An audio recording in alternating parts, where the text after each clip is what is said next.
Stephen, what's up, my brother? How you doing? I'm doing awesome, man. Welcome back to On the Road to Rock. How the hell are you, man? You look great. Now we're good. Oh, okay, there we go. Now, see, we're me and you. I was trying to, you know, do my inner Yeah. Lucy from 1985, but this is great. 85, right on. You got kind of a big birthday coming up this summer, though. Ooh, yeah, I do. Yeah. 40 years old. 50. Damn 50 with a couple of decades added to it. it. But looking great, rocking great. And man, this last weekend it looks like you were knocking out some stuff for the Dog Mob record. What's going on with that? What's new? Yeah, it's coming along good. I just had a talk with a buddy of mine, and we have a load of great musicians, bass player, drummers, lead guitarists, and we're down to a couple more songs, one more special guest guitar player solo, and we're locking it in. It'll be a fall release now, but I might release a special vinyl EP just to instigate some things, you You know. it's been important for you. You've released several solo records through Top Fuel, and you've been Yeah, this will be number 6. yeah, number six. So you're consistently pumping this stuff out. It's a brilliant business decision because people want to hear the new music and for licensing reasons, it all fits. And you released the single, right? I Need You. That was the first that Yeah. single. Yeah, great song, dude. Yeah, and great guitar soloist there, but we can't tell you who that is. But yeah, and I put that out there because I write so much, and we have so much music. It's like the other day I went in the studio and I didn't have any lyrics or anything for this one song, and I'm like, for some reason I go, let's work on this song. Well, finish the song. So I got to put a cap on it, and that'll be after this next solo, and we go into mix master mode.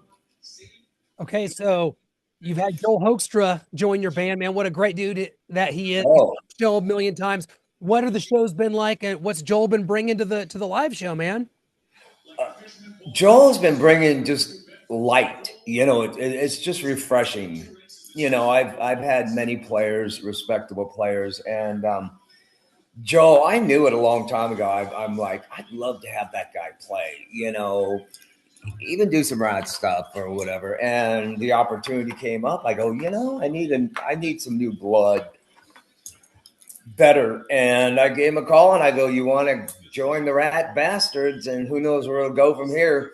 And he's like, sure. And I'm like, this is amazing. So we're real tight. And then him and our drummer Blast, they do the Trans Siberia. So we all have a little, thing going there. I feel like at this point, it's easy to say this because like it's happening now, but this to me seems like your best version of the Stephen Pearcy thing to me. Right on. Well, I'm having a good time. It's I said it earlier in an interview. All those musicians and everybody who's out there playing, making a living, or just doing it to have fun, should really appreciate what's going down right now because as things are tough, everybody's finding out. It's nice to see the 80s era kind of bands, really embrace what they were trying to run from hair metal. Call it what you want. I love it. Play my songs. I know my catalog will always be played, but it's a great opportunity for me to, like you say, introduce solo music, new records and things. And, I would do it every year, but it just doesn't work out that way. Yeah. Can't wait for the new release this weekend. 80s Fest. Oh my God, this lineup, Steven. Yes. It's in West Salem. You've got yourself, Vince Neil, Sebastian Bach, and Quiet Riot. We just had Rudy Sarzo on the show earlier, man. What a party is this going to be in West Salem? I'm going to be there. You're going to be there, man. This is Cool. awesome, dude.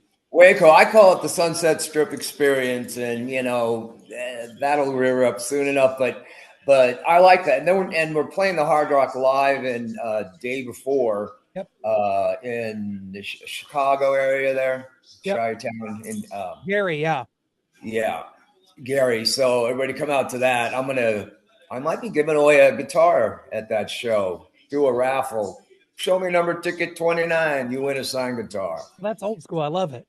Yeah, we're having a good time out there. We're But having a what's good it time. like when you're playing with with Vince, Sebastian, Quiet? These are this is the Sunset Strip, obviously Skid Row from Sure. New Jersey, but I mean this you're all buddies, man. What is this like? Yeah.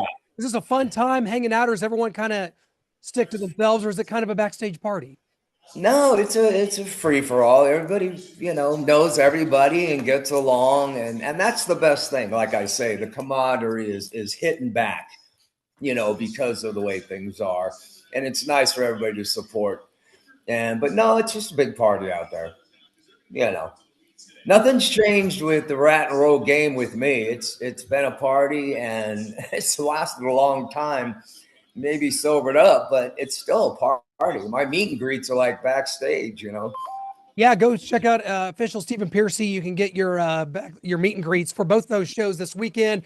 I'm gonna be there in West Salem, Wisconsin. It's gonna be freaking awesome. Oh, Maple. another thing I have to remember in a couple weeks, I've been helping BMG with the art directing on the 40th anniversary Dancing Undercover vinyl. It's some crazy Zeotrop thing, this vinyl comes out in a couple weeks and the press release. So stay tuned. That's going to be way cool.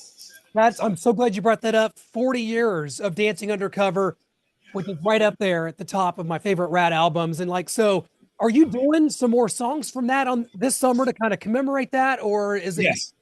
Yeah, 100%. I'm going to be doing, Sled Body Talk. I want to do Drive Me Crazy. Who knows? I mean, it's, with a guy like Joel in the band, we really don't have restrictions. And my guys are like, I can call them up and say, learn this song. We'll play it the next gig. It's brilliant, dude,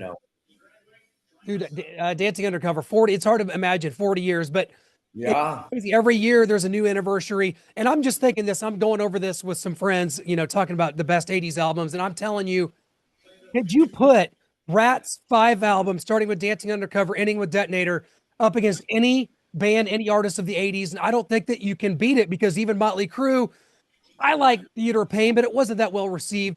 There was no bad Rat album. Those freaking 5 albums to me are the best rock albums, the best 5 you could have. Well, I appreciate that. And, when we were doing our thing, we didn't know what to expect, when Out of the Cellar, we knew the EP, was going to kick open some doors. But the thing about Dancing Undercover while we're on that 40th anniversary is Robin and I deliberately wanted that record to go backwards. We wanted to go back into like the EP seller area, and that's what you got. I'd come up with these crazy riffs and give it to those guys, or something like Drive Me Crazy. It was real. We really wanted to get EP oriented, and we got close. We got close. But yeah, there's been a couple box sets released vinyl, so of those 5 records. So check them out. Yeah, there are. And that's just tremendous. I love that era. And to me, like, I don't know if you've ever looked at it this way, but to me, there are two ultimate summer rock bands that came out of the late 70s and 80s that when you hear the guitar work, when you hear the music, it's summer on vinyl. And that's Van Halen and Rat. There you go. I hope so, man, because summertime. I mean, man, when that stuff was going, Van Halen and I go way back, and that's what I wanted to do with rap music, creating it was just to make it like a summertime event, a Yes, party, and we can blame it on Van Halen, most of us. I'm good with that. And glad that we can. So we just had this America 250 event. Brett Michaels, he dropped out of it. What do you make of that whole America 250 concert that people are running from and hiding? And what are we doing? We're getting threats. What the hell's Well, that deal? my opinion is I don't mix politics or religion with music. Never have day one, nor do I think anybody else should. Everybody's entitled to their opinion, but the minute you start taking sides, you're going to start making enemies. Mm-hmm. And that's just the way it is. So if you commit to something, you better believe in it, or you're going to be dealt with the consequence. And that's mixing politics and religion with music. And I think Frank Zappa, our godfather of music, set it straight. Don't do it. Alice Don't Cooper mix. said that too. Doesn't mix. Alice Cooper said the same thing. And Alice, yeah. And me, I'm a firm believer. We never believed in it, taking sides for anything. It's never, All for one. dude, that's my man. That's what I'm all about. So you're playing shows this summer with Warren. You guys are going to be at the Monsters on the Mountain and your Yeah. Warren shows. How did that come about? How's that? We have, well, I'll tell you, we have a couple more shows left, Warren and I. I just wanted to instigate. He hadn't played in quite a while, and I just wanted to see if he wanted to jam. And it so happened, beginning of 2005, towards the end, we were offered a gig, M3, and we went for it. And it was cool. It's not something I wanted to stay in. That's why, I pretty much put in a stop to it because, I don't need anybody confusing or thinking it's something it's not. It's my solo band with Warren coming on, Stephen from Rat with Warren, there are some technicalities to doing things. It was not long ago that Bobby said he'd like to do one more go of it with Rat.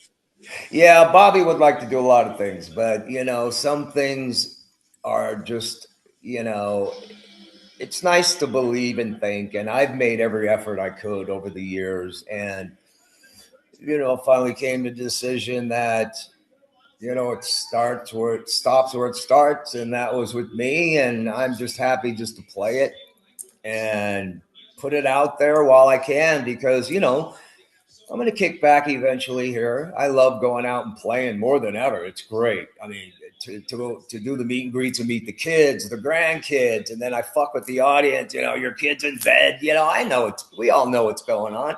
It's 40-something years later where some of us are lucky to be alive, even in the audience, it's great. I have the best conversations with my fans, my friends, I call, and meeting and talking, It's not all about rock and roll. It's about health, life, experiences, and things they've been through, and not just seeing their crazy rat tattoos, You recently did an interview with Billy Corgan on his podcast. Yeah. Freaking insane. Yeah. How I didn't, it's weird. You think about, the guys from the 80s, the bands from the 90s, like it's so different. But Billy seems to really like encapsulate that era. He's had Paul Stanley, I think, on. So he's really not a hater of that era. So what was it like being on with him? It was great. He's a smart character, and not long after that, he played "You Think You're Tough" live. I don't know if you've seen that. Yeah. But it's pretty cool. But we're all from the same pot of stew. I mean, these guys after the '80s guys, sure, they're going to be influenced by the '80s guys because we were influenced by the '70s guys and whoever. It's just part of the process, But yeah, and I come to find out that to date, it's the biggest podcast he's had on his show. So I was like, whoa, okay. Surpassing Sharon and Courtney is a good thing. So, grand roll. It's not as cool as being on here on the Road to Rock, Stephen. I know. That's right. We're gonna hope for those numbers here to blow like the way like he last on in 2022. We're gonna blow that clear away here. But no, so you're a pet lover. You post pictures of your pets. You got a dog. Is it Bear? And then Bear, he's right there. And there's the cat, and there's another cat. He's pissed because I won't let him out. Do they get along? He's just kicking back. He's just hanging out. He just got done ripping this thing apart, so I'm gonna put that up there in a minute. Do your pets all get along pretty good? Yeah. We got the 4 cats and the dog. He's pretty much, Actually, we brought Bear and Charles up together, so they kind of have each other's traits. The dogs bark cat, cats bark dog. It was an experiment and it worked. They're like this 24/7. So, Stephen, you grew up in Southern California. You're a Southern Cal guy, if I've ever seen one in my life. Yeah. Kind of talk about as you were around, you were around in the 70s as things are getting going, as Van Halen's playing the Sunset Strip, as Quiet Riot's starting to get going. Talk about just how you're going to shows in the 70s and then how it changed. And all of a sudden, you form Mickey Rat, then it's Rat. and then all of a sudden Metal Health comes out and freaking shit goes crazy. Like how that transition happened from the 70s to the 80s and how the Sunset Strip changed kind of around then. Yeah, real quick in a nutshell, what happened in the 80s is a fallout of Van Halen, believe it or not, especially in Hollywood. Of course. They set a standard, and including Quiet Riot and Randy era and stuff. Because I think I saw them one time back there in the 78, 7. I started seeing Van Halen's a little before they did the record. So that's late 77. I get it wrong sometimes. 77, 8. But I wasn't into that scene. I just went to the shows and discovered it. I was like, what the hell is going on here? Because in San Diego, Mickey Rat was pretty big. Robin had his band Phenomenon, even Warren, Jakey Lee. Everybody had their bands. We'd play and see each other occasionally. But there was not a scene like Van Halen was creating. And the minute I saw it, and then becoming friends was even nuttier enough. I watched it and studied it and went, I can't sit here anymore, no matter, because in San Diego, we were playing less because we were doing bigger shows and my battery is dying. So I made the decision, went to LA and 1980, January 1, and the rest is history. Yeah. Just followed the schematic of Van Halen, as everybody did. I know that your battery's dying. Real quick, we just passed the anniversary of Robin Crosby's death there. I think it was June Yes. 6th. And I just wanted to give you a chance to say something about that. Talk a little bit about Robin. I know you just got a second. So anything you Yeah. can give us on that, man. I just love his playing, love the guy. Yeah. Robin was a very important part of the band. He was my right hand man. And, even though everybody was caught up in their own trip, when he went down, I knew it was the end of an era. And that's why, even in 91, I saw things come and I saw the train about to run off the tracks. So I parked it. But when, Robin was such an important part, it was almost like, why even bother, But you continue on for many different reasons. And, we had enough success for everybody just to kick back. But, I enjoy playing, and I'm sure the other guys eventually, but there is a time limit to what you do, If you're going out there knowing you're making ass, it'd be better just to kick back. But, I knew as soon as Robin was out of the picture, it wasn't going to ever be the same. And I think about him all the time, and I ask for his writing. What would he do? What would he do here? What would Always questioning him in my mind when I'm writing. And it's all good. Long live. He's here. He's present. And when I'm out there, I even do something before every show in honor of him. People don't know it, but it's kind of a fun thing. Stephen, thank you so much for your time today, man. We will see you this Saturday. Official StephenPearcy.com. All the info, all the dates. Get you a meet and greet. Come say hi to us at the 80 Fest this Saturday, and then the June 12th as well in Gary, Indiana. Stephen, you're the best, man. Let those pets out, get them some freedom, and kick ass time, brother.